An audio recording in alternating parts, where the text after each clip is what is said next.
বন্ধুরা, তোমরা অনেক রকমই তো কেক খেয়েছো, অনেক ফ্লেভারের। তো আজকে একটা আমের কেক তৈরি করি। আমের সিজন তো চলেই যাবে, তাই ভাবলাম একটা সুজি দিয়ে আমের কেক তৈরি করি। এখানে আমি 2 কাপ সুজি মিক্সিং জারে নিয়ে নিচ্ছি। আগে ওটাকে আমি ভালো করে ব্লেন্ড করে নেব। বন্ধুরা, আজকে আমি এই কেকটা সম্পূর্ণ সুজি দিয়ে বানাচ্ছি। সুজিটা আমি ফাইন ব্লেন্ড করে নিয়েছি। তারপর আমি মিক্সিং জারে একটু আম নিয়ে নেব। এখানে আমার 2টো আম পাল্প বার করা আছে। এখানে আমি হাফ কাপ চিনি নিয়েছি, আর হাফ কাপ নিয়েছি রিফাইন্ড অয়েল, আর 1 কাপ নিয়েছি দুধ। এই সব কিছুকেও ভালো করে ব্লেন্ড করে নেব। তারপর আগে থেকে ব্লেন্ড করা সুজিটার মধ্যে অ্যাড করে নেব, দিয়ে ভালো করে মিক্স করে আমি ওটাকে 1 ঘন্টা মতন রেস্টে রেখে দেব।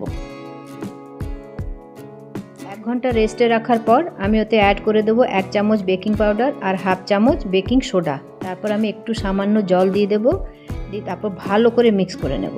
এখানে আমি জলটা অ্যাড করেছি বেকিং সোডা আর বেকিং পাউডারকে অ্যাক্টিভেট করার জন্য।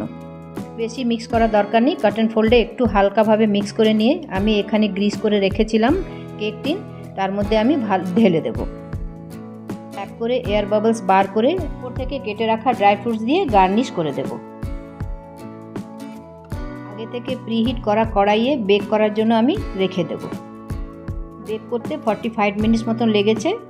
এবার আমি ছুরির সাহায্যে দেখে নেব আমার কেকটা তৈরি হয়েছে কিনা। কেক আমার পারফেক্টলি বেক হয়ে গেছে। কেকটা আমি ঠান্ডা হয়ে গেলে সার্ভ করব।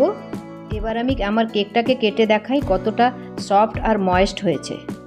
ভালো লেগে থাকলে কমেন্টসে আমাকে অবশ্যই জানাবেন।